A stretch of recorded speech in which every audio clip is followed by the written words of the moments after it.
everybody. Welcome to another edition of Reasonable Doubt, a special edition of Reasonable Doubt. I'm your host, Jimmy Ardwan, along with my co-host, Julio Vela. Julio, how are you, my friend?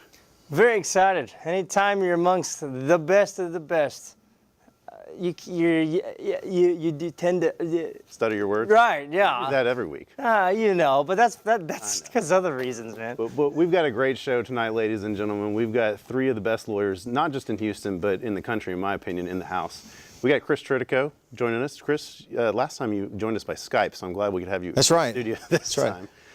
We were also joined by Dan Cogdell, my mentor, the man who taught me everything I know, but as you say, not everything you know. How are you? I'm good. How are you? Good. Can we get him back on Skype? We could send him out That's to the right. control room. That's right. And then the man, the hat, Jack Zimmermann. Glad to have you on the show, Jack. I really appreciate the three of you guys coming on, making time on a Thursday night. I know all of you have family. We all have a practice to do, so I really appreciate this. But the reason we're all here tonight is a special edition, ladies and gentlemen. Back in April, a true legend, a true Texas legend, a true legal legend, Richard Racehorse Haynes, passed away. And each of these three men worked for him for a significant period of time. They learned under him, and he was their mentor, but he was also much more than that. He was their friend, and I would venture to say, taught y'all not just about law, but about life as well. That's true. And so I kind of wanted to go today, and I've got a little bit of an idea of where I want to go, but I want to let you guys tell the story because you guys know it best. And you worked for him for a long time. How did each of you come to learn just about him in general? I mean, Jack, you were probably the first one to come to work for him, but how did you first learn about who Richard Racehorse Haynes was? Well, in 1978, I was a trial judge in the Marine Corps at Camp Lejeune, North Carolina, and there was another fellow from Florida who had done a lot of continual legal education programs and planning.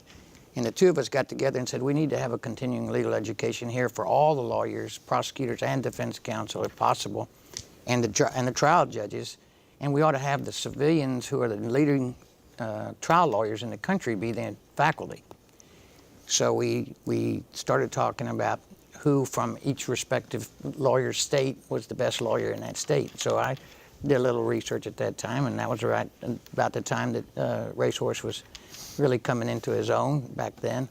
And so we invited him, we invited Pat Williams from Oklahoma, Henry Rothschild from New York, F. Lee Bailey. Those were the kind of guys that got invited, and they accepted. And then we decided that the person who was from your state, you would be the host, and you would take care of his lodging and round him around and introduce him and be his host for that time.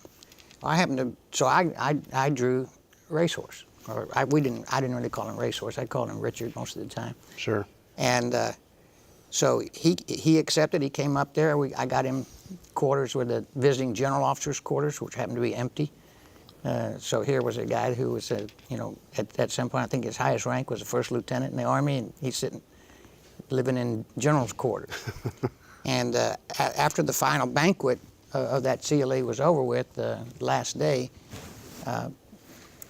every lawyer that could fit into our house, we lived 2 blocks away from where the banquet was held, Richard came over and just talked to maybe 40 lawyers who were all sitting on the floor in Eileen's and my house.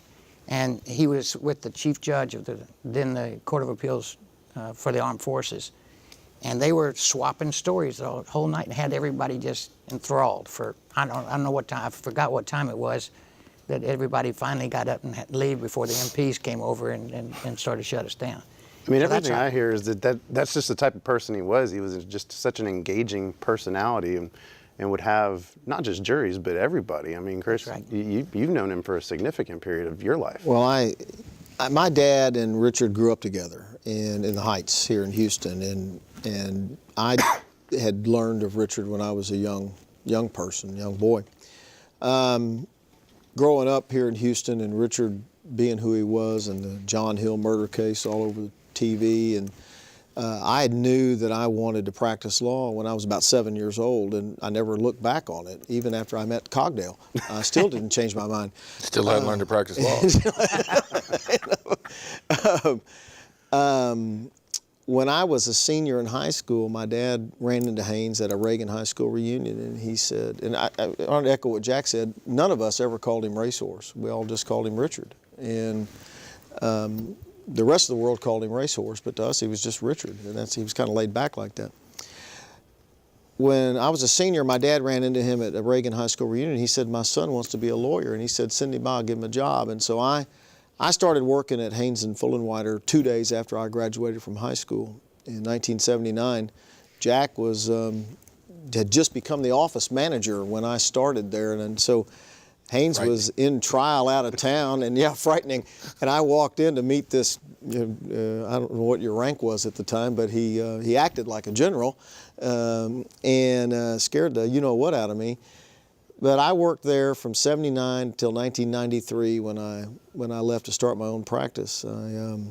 I did everything you could do in a law firm except be his partner. I was everything. I started as an office helper. My first day, Don Fullenwider called me into his office and said, "Are you Chris?" And I said, "Yes, sir." And he said, "This library book is late. Would you go make me a copy of it?" And I spent all day copying a library book, my first day at a law firm. I was a private investigator, a messenger, a law clerk, and an associate lawyer through all that time.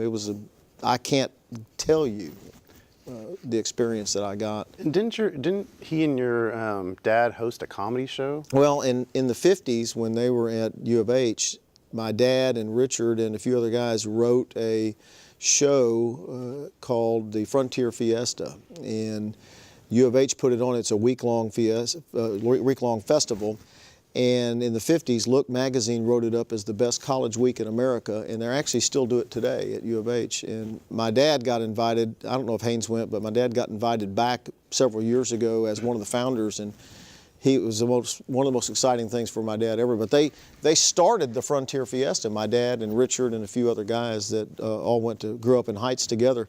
Haynes would go to that thing, and he would walk out on the stage. My dad told me this, of course I wasn't there. My dad told me that Haynes would walk out on stage and interrupt the show, and he'd holler, "Script!" and they'd roll toilet paper down from the rafters, and he'd rip off a few squares, and he'd just start telling jokes.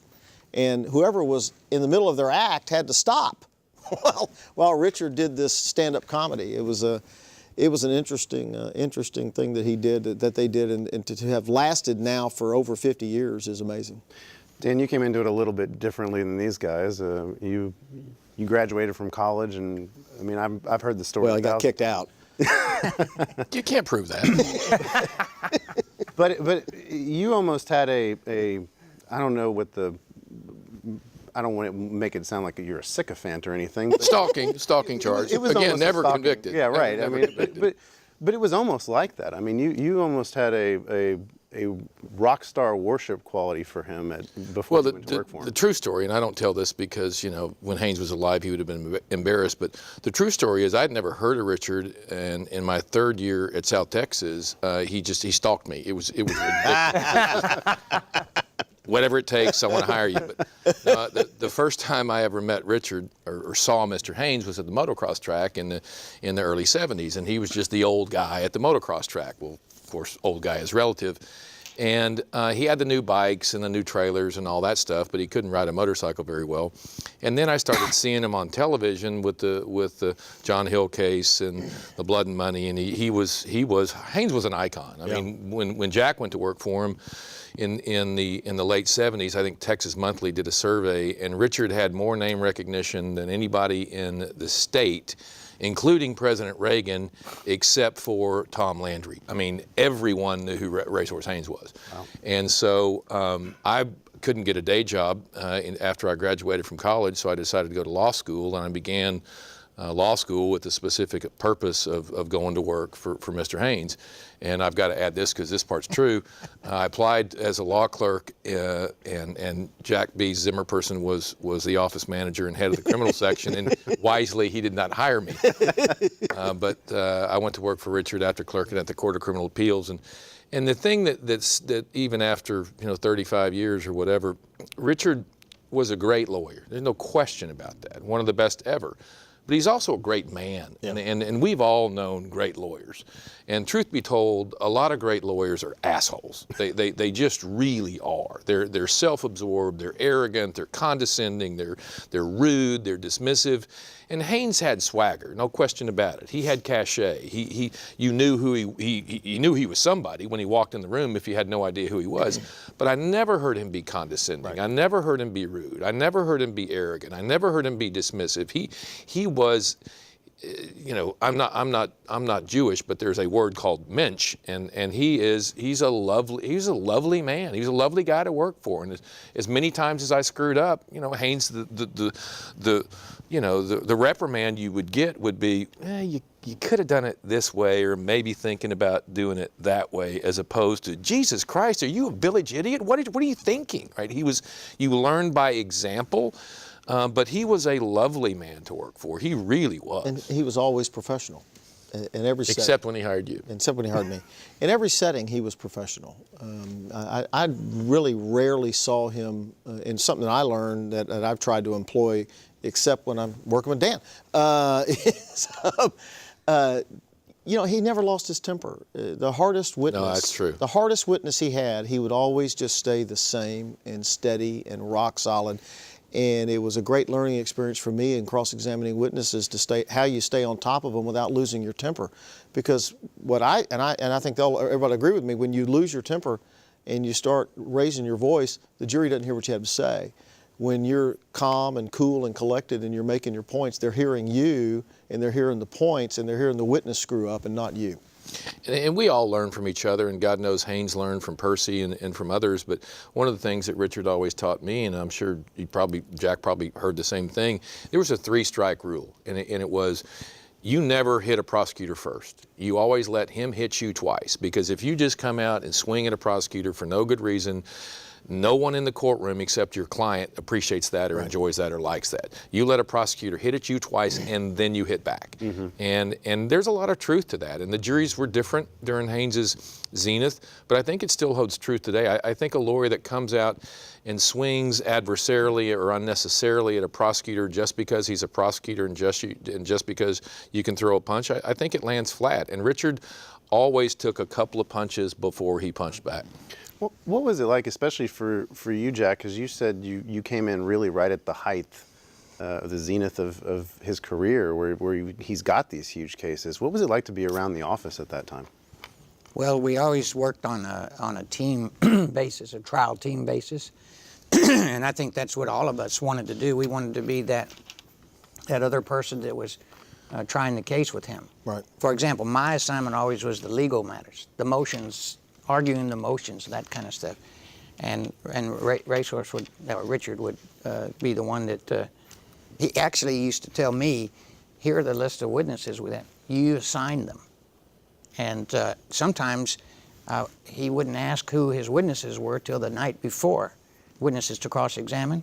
And the guy had this phenomenal ability to cross-examine someone for hours and sometimes days with what appeared to me only the slightest of preparation. He just would listen to the last answer and ask a question based on that answer. And when I give presentations to young lawyers in trial tactics, I tell them what I learned, which I thought I did that before, but not to his degree of success.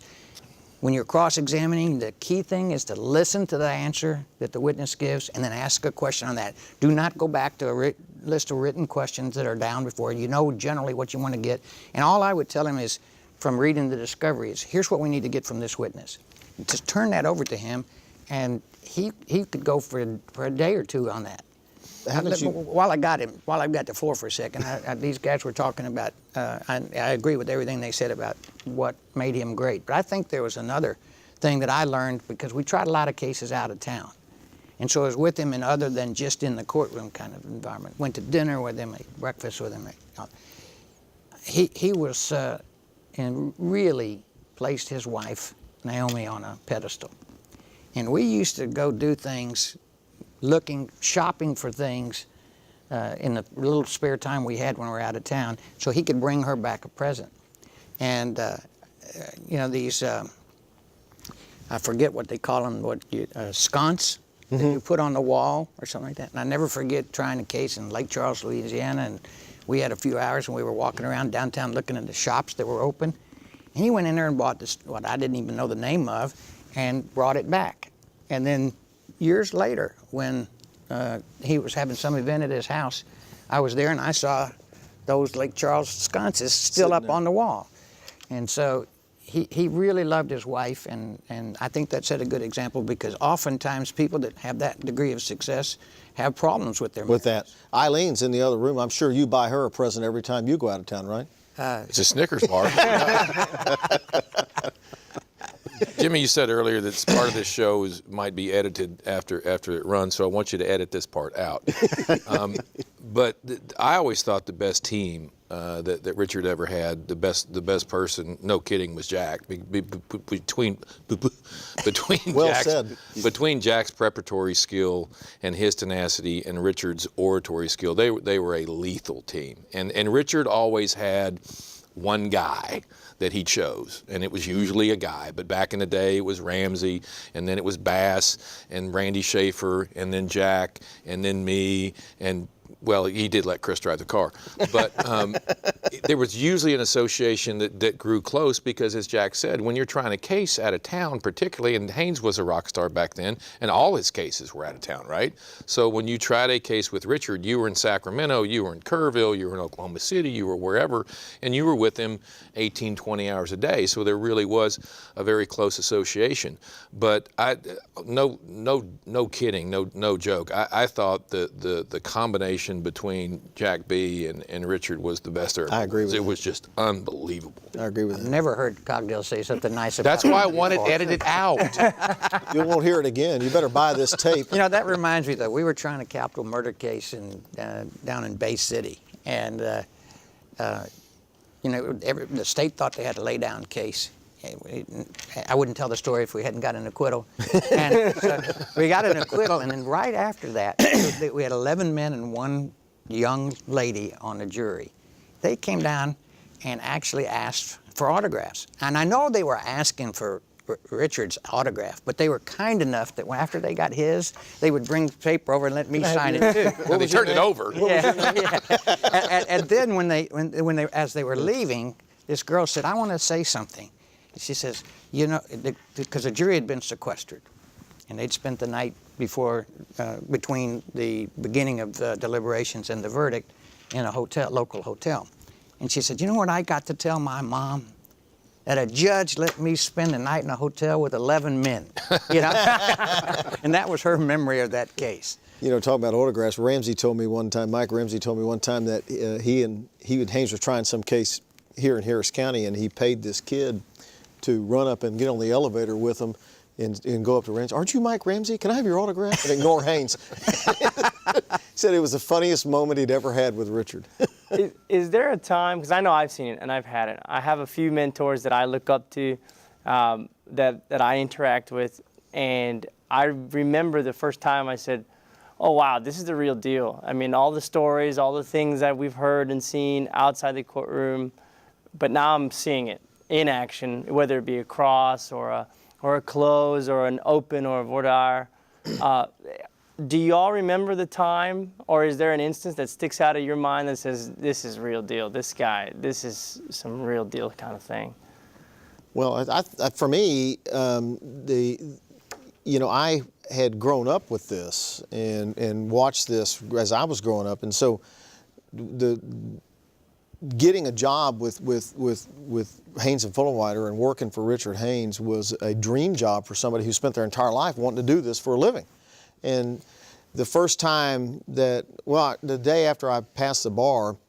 You did finally? Yeah. That was last week, though. I passed the bar, and it wasn't the day after. No, it was the day after. Cogdell took me out, and he bought multiple chocolate milkshakes. Multiple. And I was late getting to work the next day because my head hurt from all the chocolate. And Haynes called me in his office and said, "You want to be a criminal lawyer?" And I said, "Yes, I do." And he handed me this file, and he said, "This is your first case." And I took it to my office thinking it was going to be some trespass or something like that. The guy was charged with 2 murders, 2 aggravated assaults, and 2 impersonating a peace officer, and he was a bond hearing the next morning. And I had spent the first 9 hours of my legal career, I was drunk. And so now I had to. Some things never change, Chris. You know, it's just going into that setting and with the lawyers, Richard at the top and everybody below was top notch. I mean, you could go into anybody's office and Dan, you'd have to find at different places, but you could go into anybody's office and say, I need some help. And they would, and it was there. It was there. That's a good question, and it brings back a very iconic memory for me. Of course, Haynes had the cachet. He had the reputation, so you projected how great he was before he ever opened his mouth, right? But the first case I ever tried with Richard was a case in Amarillo where we had a lawyer from Lubbock who had made some money, and he got ensconced with a woman and apparently had a really strong affection for her younger daughters as well. And so he's charged with sexual assault of a child. And of course, at the time of the allegations, the women were 14, and by the time the case was tried, they were 23, and they were named Sheba and Bambi, but that's another story. But we're trying the first case in Amarillo after the Cullen Davis case. And Richard, there's all these legends about his preparation and his intensity and his mastery of the file and all this. I think it's a legend, at least it was in my mind. Because he arrived, you'd give him an outline, and it was like an effort to stray from the outline. And if you said, do not ask these 10 questions, he would start with those 10 questions. But the point being, he didn't know what the facts were. He had not read the offense report, or at least if he did, he feigned it well. And he takes this first complainant, and it's a day and a half cross. And by the end of that cross, she couldn't tell you if it was nighttime or if it was daytime, if she was clothed, if she wasn't clothed, if it was under the bra, if it was over the bra, if somebody else was in the room, just these paper cuts. It was death by 1,000 paper cuts. There was never a big slash. There was never a beheading, but she bled out by paper cuts, right? These little bitty fine paper cuts. And Haynes being Haynes, we were in front of, was it George Dallin? Was that the judge in Amarillo? I think there was. Well, he was the same judge that presided over the Davis case, right? I think his name was George Dallin. And Haynes stood up with no head fake to me and said, Your Honor, young Mr. Cogdell's going to take the next one. And I'm like, oh my God. Same thing ever. And how that lawyer who got acquitted isn't doing life to this day based on my cross-examination is a question I can't answer for you. But when I saw Haynes do it, and for the first 30 minutes I'm thinking, dude, where's he going? He's asking all these irrelevant questions. What the heck? I mean, come on, man. Go for the jugular. Go kill. And I'm thinking, come on. And then you see, he's just like, a cat waiting for the bird to move. He's seeing how smart it is. He's seeing how fast it is. He's seeing if it's moving to the left, moving to the right. And he's seeing the jury. He's seeing the judge. He's just got all these visions working around the courtroom. And he's just paper cutting after paper cutting. And it took me about an hour and a half to go, oh, shit, he's just going to wear her out until he gets what he wants, and then he's just building, if you will, the nest through all these vehicles. And it was amazing to me, because I was going in for this, really great cross, like, you're under oath, right? That sort of poignant cross. And it was spectacular to me, his finesse and if there's one word that summarizes Richard, among all the others, it's tenacity. Yep. The guy had more tenacity than any man I've ever shook a hand with. He was unbelievably tenacious. It would be very difficult to choose whether his greatest skill was in cross-examination or in final argument. Right. But I think he was the best lawyer at doing both of those components of a trial that I've ever seen anywhere. And we were all over the country, and there were federal trials, state trials. It didn't matter, and it was just a pleasure to watch him give a final argument and watch how he connected with the jury and how he got those people to listen to him. And a lot of times when we had a lengthy enough trial, we would be able to convince the judge to let us have 2 final arguments. Let us have, as long as we used the same amount of time that he was allotting for us. If he allotted us, 50 minutes for final argument, and we stayed within that 50 minutes, he would let me go first and cover the law, the really exciting stuff, right? And then he would finish up. And it would be just amazing to watch see how the jurors reacted to him. And I don't think you can teach that. I think you got to be born with it. And I think that, and in all candor, and I'm not trying to kiss up to Jimmy for selecting the three of us, but I think that that part of the reason that all of us have had some success, the people that are up there, all five of us, is that we did observe someone who's so skilled at connecting with jurors, and we were able to translate some of that to our own cases. I absolutely agree with that. Yeah, I want to put this picture back up. We kind of had some pictures rolling the entire time. Not that one, that one. Dan, you kept that picture in your office in the doorway, I mean, since the first day I walked in there. And it always struck me, even in law school, what the level of talent that's assembled right there just in that picture. And it's amazing to me how much of an effect he had on so many lawyers, and so many lawyers that became really, really great lawyers too. Well, two things. One, they didn't have Photoshop back then, or I wouldn't have left Chris in the picture. I think he actually got in front of you. I know. I edged him out. But the old saying that success has many fathers and failure is an orphan is true. I mean, in reverse, in Richard's case, he didn't just impact the 10 or 12 of us that were in that picture. He impacted every lawyer, right? And Jack knows this, and Chris knows this. In the old criminal courthouse at 301 San Jacinto, he would hold court every morning in the coffee shop. And he'd get down there 8:30 or 9. Of course, he's supposed to be in court at 9. He'd generally get upstairs about 11:30. But any lawyer that had any question, it meant so much to Haynes to help younger lawyers. In his parlance, what was it, Jack? That you should always leave the playground better than it was when you got there, right? It's meaning you should always help other lawyers grow and do what you can. I never saw him turn down an opportunity to speak at a CLE. In trial, a lawyer would, hey, Mr. Haynes, I got this question. And instead of saying, dude, I got a jury coming, call me later. Okay, what's the question? I mean, I never saw him turn down an opportunity to assist. And it wasn't just the lawyers in this room that benefited from Richard. Anybody. I think anybody that ever saw the guy, that was around the guy, that asked the guy for a quote, he was relentless in his willingness to assist. There's no question about it. I think you can tell how that influence has impacted the people up here, as well as the great lawyers that were in that photograph, like Randy Schaefer, probably one of the smartest lawyers that I've ever been.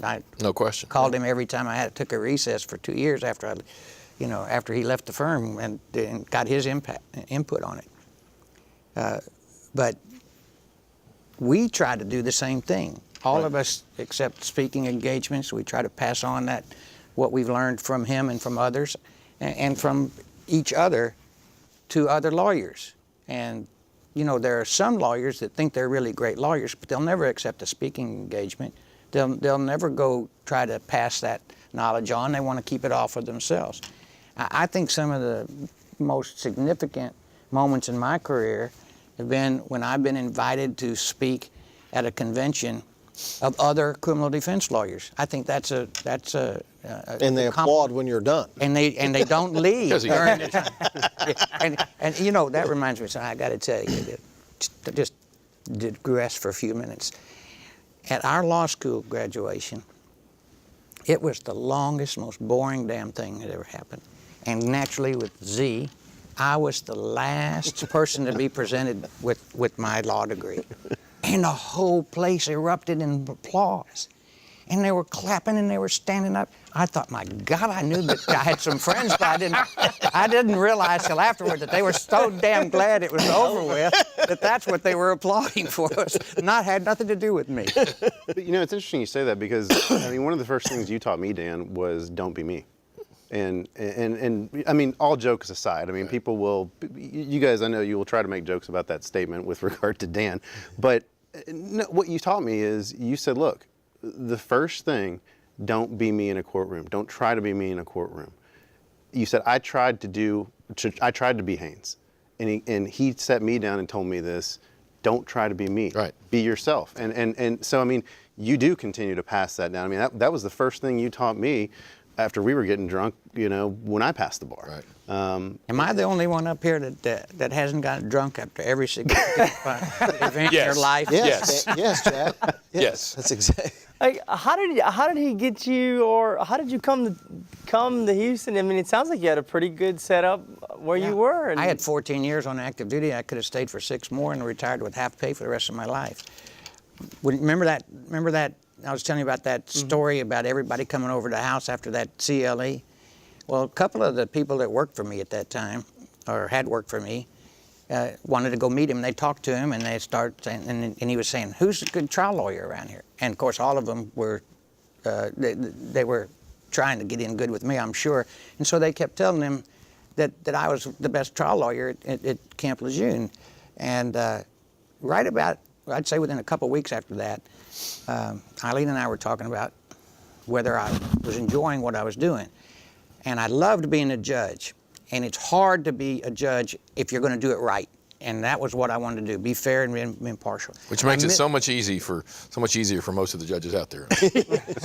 So I missed the advocacy part. I missed the challenge. And so I wanted to get back in the courtroom. And so as he was leaving, we were taking him back. Eileen had to take him back to the airport because I was in a trial and I couldn't do it myself. And anyway, he got the message and he said, I think Randy had just left or was about to leave.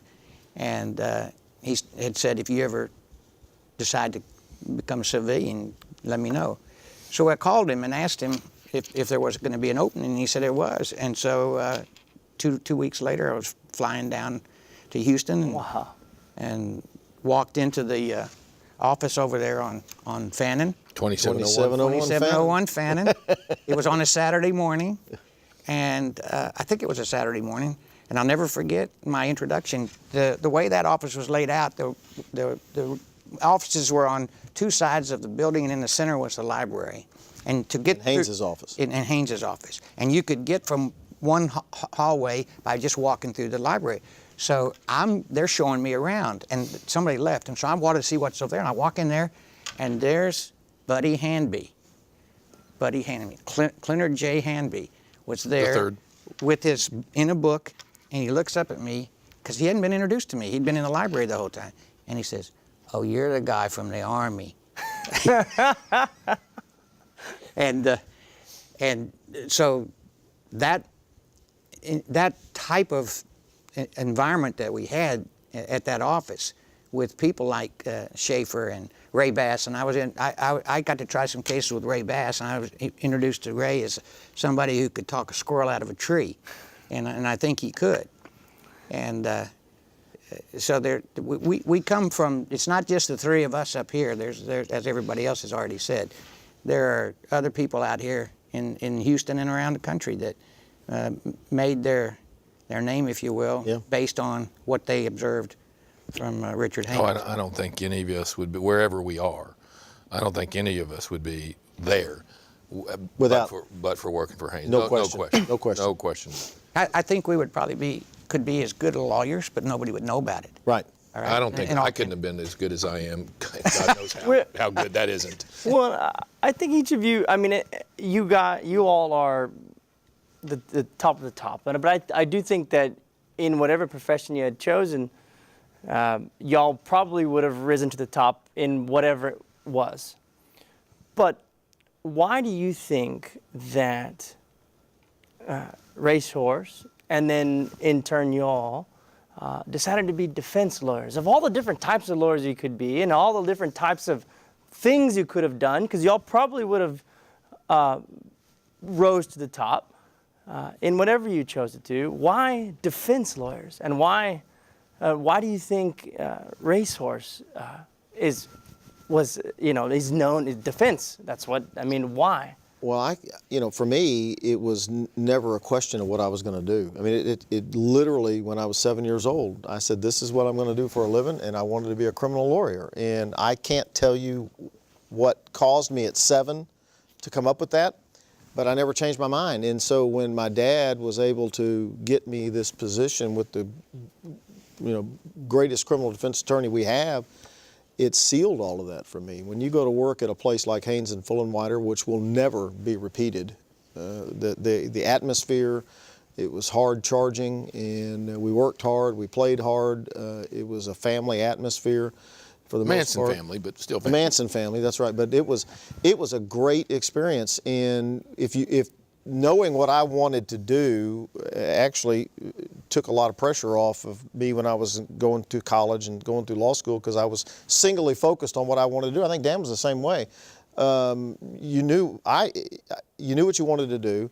You were at the place where you could get it. I was at the place where I could get what I wanted, and so it was just a natural transition for me. For me, I never wanted to be a lawyer. I never even thought about being a lawyer till second semester of my senior year at UT, when the only job offer I got was going to work for Procter & Gamble and stacking soap at Randall's, right? Well, there was that thing in San Francisco. I got off that parole. Great, man. Come on. One time. But when I was reading all the books about the T. Cullen Davis trials that Haynes had tried, and that is really what inspired me to go to law school. And I went to law school with the specific purpose of going to work for Haynes, right? And even now, there's brilliant lawyers in all kinds of fields, commercial, bankruptcy, IT, IP, oil and gas. There's brilliant lawyers.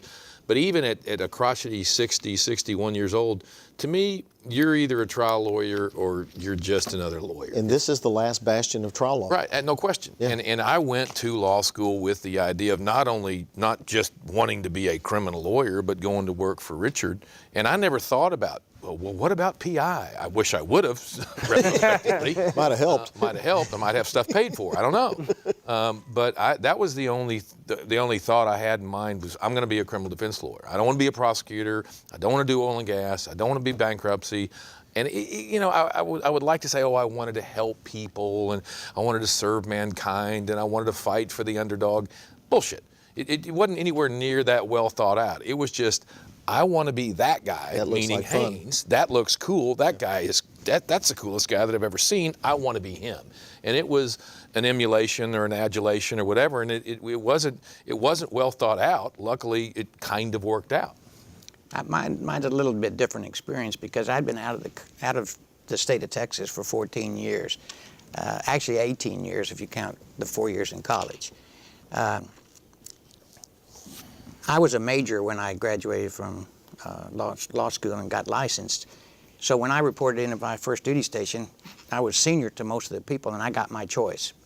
And I chose to be the chief defense counsel. I could have been assigned as the chief prosecutor because of my rank, but I chose to go to the defense because of the challenge of it to me. My last semester at law school, we didn't have thesis or anything like that, but we had a seminar program where you wrote a paper. And I wrote a paper on the military justice system and traced the history of it. So I went in as a baby lawyer, knowing all the history of how everything got changed in the 1950s after World War II, et cetera. And the challenge of being a defense lawyer, especially in the military, where there's the possibility of command influence, where the commander can, without having to come out and say it, can indicate his preference or her preference as to how a court-martial should turn out. Kind of like federal judges. Yeah. And so the challenge of it was the reason that I chose. They gave me my choice, and I chose to do that. And then I was in that for about a year, and then the progression was that you got your choice. But then after that, you had to, in your first tour as a lawyer, you had to both defend and prosecute. Then I became the chief prosecutor of the 2nd Marine Division, which was the most conservative jurisdiction in the United States, in my opinion. And I tried to bring those principles into the prosecution realm. In other words, I made sure that every lawyer that took a case in a court was convinced himself that there was proof beyond a reasonable doubt, and that this was a righteous prosecution. And if not, I gave him the authority to try to dismiss it, because the commander had to dismiss it. How long did you last in that position? I stayed in that till I was selected for the bench. And then, of course, I've explained how I got to Houston, and I still think, having been a prosecutor, everybody in our office has been a prosecutor. Jim Levine, Terry Zimmermann, all been prosecutors. And to me, it's still the challenge we still have the deck stacked against us, despite the presumption of innocence and the jury instructions that tell the jury that everybody starts off innocent and so forth. I still think the challenge is on the defense lawyer. It's pretty damn easy to be a prosecutor compared to being a defense lawyer. And the difference is when you succeed in establishing that the proof did not rise to proof beyond a reasonable doubt, and an innocent individual is declared innocent by a jury, that feeling is second to, well, maybe my wife's in the other room. It really makes you feel good. I mean, the feeling that you get down inside when you're able to go up and put your arms around even a guy who's just been acquitted by a jury, it's very hard to replicate that feeling. Well, and Haynes had a lot of acquittals. I mean, at one point he won 150 DWIs or something in a row, I believe. That's the That's story. what he tells. That's the story. But he had such success on a high level too. I mean, some really high-profile acquittals, and it's interesting because, you know, one of the things you said to me, Dan, was he never gave an opening statement for the longest time. Number one, because he didn't know what the facts were. Yeah, he hadn't learned the case yet. Did I hear that he didn't give opening statements? No. Well, Oh, it's not all. Upon occasion? I saw him give one opening statement. My assignment was always the opening statement and the first part of the final argument. So I don't recall it ever being discussed whether he would give an opening statement. and now that you mention it, we were trying a case in David Hittner's court after I left. I had a client, we had co-defendants, and Hittner said, y'all have 20 minutes for opening statement, and we thought that was 20 each. It was 20, and Haynes talked about nothing for 17 minutes. And Judge Hittner said, you have 3 minutes. And I said, well, great, I get to cover the whole case in 3 minutes. You know, one of the things, though, Jimmy, that I think one of Haynes's true gifts was he really cared about people, right? He cared about the process, but it mattered to him, right? And not only did the system matter to him, but as much as he wanted to chagrin it and make jokes about it, it really mattered to him that his client was acquitted. He didn't believe that the world would be a better place with his client convicted, much less in prison. And he didn't have to say that. You knew that it mattered to him. And you know, by the time I left Richard, he was in his, I don't know, late 60s, whatever it was. Yeah. And you know, back then we didn't have the Michael Morton Act. We didn't have discovery prior to trial. It was all trial by ambush. And the old man was up till, you know, 1, 2, 3, you know, working through his cross, working through his outline, working through at least getting familiar with it. And his tenacity and his strength and his compassion, it wouldn't have been there if his clients didn't matter. I mean, it wasn't a game to Haynes. It wasn't, oh, I gotcha, or this is another, you know, notch on the wall or pelt on the wall or whatever the description is. It truly mattered to him what happened to his clients, and that resonated with the jury. And he didn't have to say it, right? He walked into a room and the jury felt it, knew it, and he owned it, right? So, and you don't get his success without your client really mattering to the lawyer. Do y'all recall of a time that you were told by him or by others when, as he was starting or was really coming into his own, do y'all have any description or an account of, I mean, obviously somebody telling y'all, I remember, you know, when he first started, he was doing this and you knew he was gonna, you know, be great or do this. Other than him? Yeah. No, because he was pretty far along in his career at that point. So he was already a success. I think he was a national success by the time I came there in 1978. Yeah, me too. But Jimmy alluded to this earlier. He was a journeyman lawyer. I mean, the dude had tried. According to him, I think the number he won 168 DWIs in a row.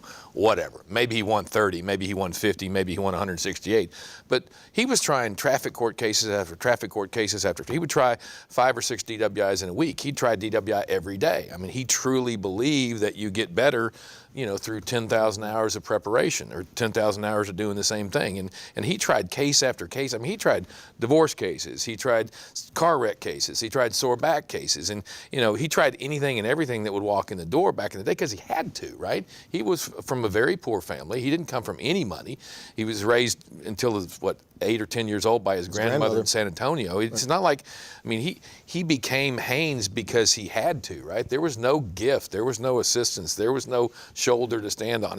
I'm tall. We're all tall because we stood on the shoulders of a giant. He didn't have a giant to stand on. He was it. He was it. Wow. He made it.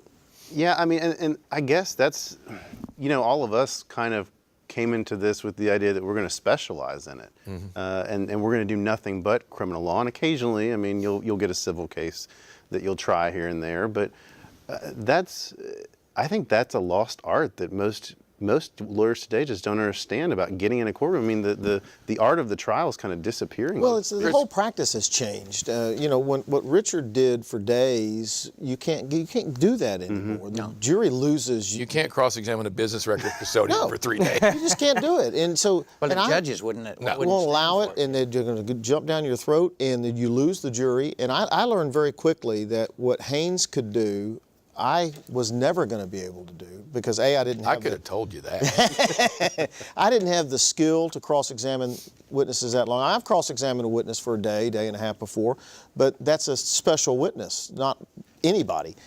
But the simple fact of the matter is with television and television shows, juries don't want to listen to cross-examinations that go on for days. They want you to get in, make your point, and get out. These things have changed the practice. Everything. It is immediate gratification. They want the answer right now. They want a Google result. They don't have the patience. It's a changed game. And it's completely different. What Richard would do for a day, I'll do in an hour and a half.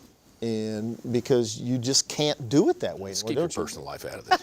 Well, I want to play this clip that we have because I think it best shows just what the storyteller he was. So if we can roll that clip for the audience. One time where the client was out in Memoriam, Harmon Park, and he was in this old Ford, and when the officer came up, the officer said that the driver, who was 42 years old, I think, was on the passenger side of the car on the floorboard, and this female person who was 26 was on the passenger seat.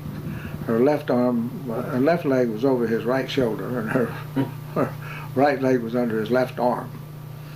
And so the officer came up and said, "What's going on here?"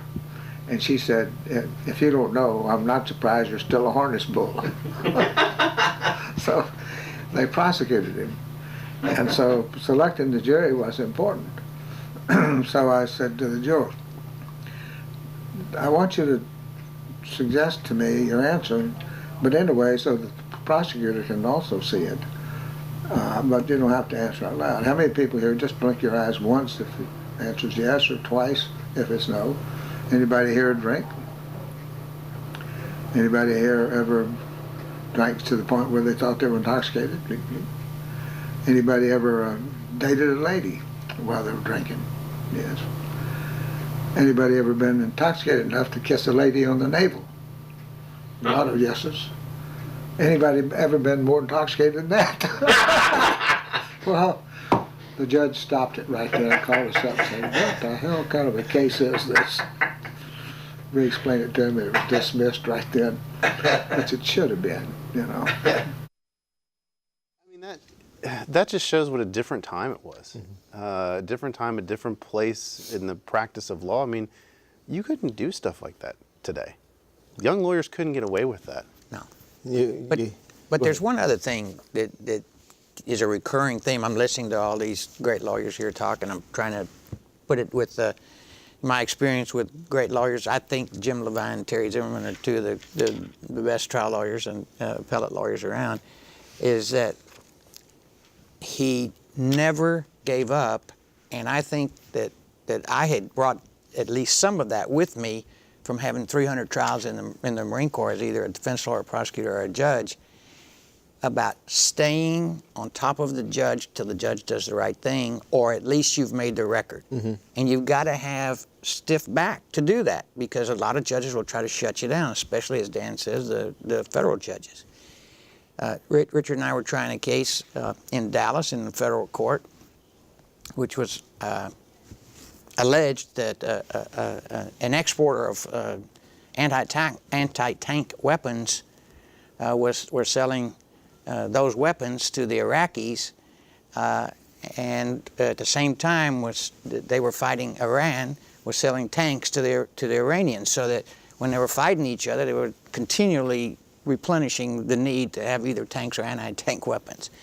And the jury was out for a long time on that, and this was before they sent written instructions back.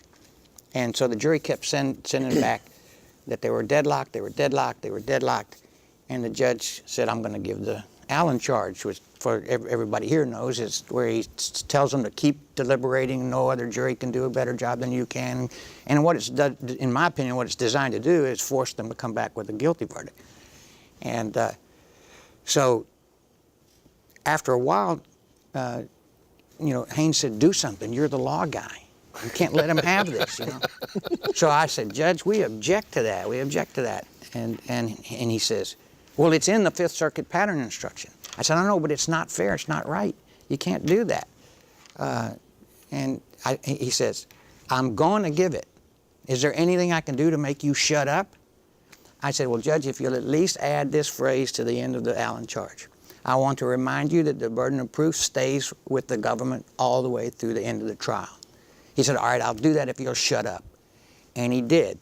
2 minutes later, the jury comes back. They had been hung 11-1 for not guilty, and the reason that the guy was holding out was because our client had elected not to testify, and this guy had heard the judge in his mind say that he did not have the right to remain silent. Now, I don't know how he got that mixed up, but he would not change and he would not budge. And when he heard the judge say that the burden of proof remained on, he voted the right way and come back. So that made me feel so good that we would just stay at them and stay at them. And I say stay at them, I mean at the judge in a professional, polite, respectful way, but don't give an inch when you know that the law is what you're saying it is. You have to be right and you have to be polite, but you have to let them know that you're not going to sit on your ass and let them do something that's wrong. I never saw Richard back down. No, he did never. not. I mean, in colloquially, and I've told this at one of the 17 eulogies that we gave for Richard. We were walking through, and this is just demonstrative of how tenacious he was. We're walking through an outdoor mall in California. We're trying a prison killing case, an Aryan Brotherhood initiation case. And after hours, we're going through one of these outdoor malls in California. And this is when the skinheads were first a thing, right? So we got all these kids with shaved heads and tats and the clothespins or whatever through their eyebrow and all this stuff. And Haynes and I both have sacks walking through the outdoor mall. He's mid-60s at this point, right? And they come up and they're getting in Richard's face. I'm thinking, oh shit, there's 12 of us, there's 12 of them, 2 of us, we're gonna die. And Haynes throws down his sacks and he goes, you want a piece of me, man? You want, I'll whip your ass. I'm thinking, we are going to die. And they ran off, you bunch of, just yelling at it, you bunch of weaklings, come on back here. I'm an old man, come on back here. But the dude had no reverse in his transmission, none whatsoever. And I can't think of another man under those circumstances that would have done that, honestly. No. I don't think a mad dog had, How much had he had to drink? At that point, nothing. He must have had a couple after that celebrating I had several. Chris, I know we're getting a little short on time here, but we're coming into the last 5 minutes here. But I know you had a funny story you wanted to tell about the Pot Brownies story in the office. Well, yeah, you were there for that. So, as I said, this was a rough and tumble law firm, and we had a lot of fun. And Haynes had been working on some civil case with these Butler Binion lawyers. Do you remember this story? Mm-hmm. Butler Binion lawyers, and they had been at some settlement conference or something, and they came back to the office, and it was a Friday night, and he brought them in to have a drink. These stuffed shirt Butler Binion lawyers, and Sissy, his secretary at the time, had these brownies in her office that were baked with some weed, and he took them without saying anything to her, took them into the office and served them to these stuffed shirt Butler Binion lawyers with whatever they were drinking, scotch or whatever, and they ate all these pot brownies, and they were all getting high. And they had no idea. And they all leave, and Haynes comes in the next day, and Sissy said, I had some brownies in here, they're gone. Haynes said, I served them to those Butler Binion lawyers. And she said, God, she told him that they were full of pot. And he said to her, we will never speak of this again. So great. Now you just added the whole thing. Well, it's been told before. It's been told before now. Sissy knows I was telling it. Sissy Rabinowitz for the rest. That's right. Rabinowitz. That's right. Oh, man. She lives in Guam now. Actually, she died. We had a question coming in through Twitter, but it was from a young lawyer who wanted to know, what advice you guys would have for young lawyers, and I want to kind of transpose that, because what do you think the advice Richard Haynes would give young lawyers today? Well, I think that what's been said already is be yourself. You will never be successful if you're imitating somebody else's work. You can learn from somebody else and see how they do it, but you have to try cases from your own heart and from your own mind and your own soul. And if you're trying to emulate Racehorse Haynes or Jack Zimmermann or Dan Cogdell, then you're never going to be a good lawyer, because you'll never be able to do things the way they did it. And I think that's what Richard was saying, and I would say the same thing. And I think that he would say, try the case. Right. Yeah. You know, if it's a close case, you ought to try it.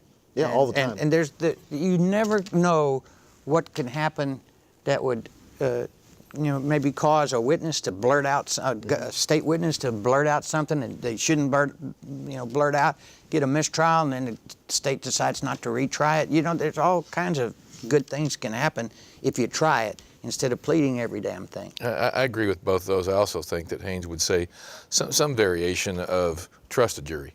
The jury will do the right thing. And he was a huge believer in the jury system, and he always said that juries are like horses. They can smell fear, and if you exhibit fear, they're going to sense it. But he absolutely trusted in the jury system, and they trusted in him. And I think that's transcendent advice. I mean, I think you have to do that. And it's absolutely right too. I mean, it's my experience. Transcendent means it. I know what you meant. Okay. It's been my experience. I looked it up. It's been my experience that juries truly want to do the right thing. I agree. And they're not getting selected so they can convict people. They're really getting the back, and they want to do what's right. And you should trust them. And you have to go to trial and pick juries. And on that note, we're out of time. I appreciate you guys coming on. I really do. I think this was an important show for us to do. It's sponsored by the Harris County Criminal Lawyers Association, as we said every week, ladies and gentlemen. And Racehorse Haynes was a founding member of this organization. So I think it was really important, not only for us to do this show, but to have these three men on here to talk about him and kind of give their stories. And I wanted that. I wanted for everybody to hear that. And I'm really thankful that Jack Zimmermann, Dan Cogdell, and Chris Tritico could come on this show and do this. Thank you. I appreciate it. It was our honor. Thank you. And good night, ladies and gentlemen. We'll see you next time.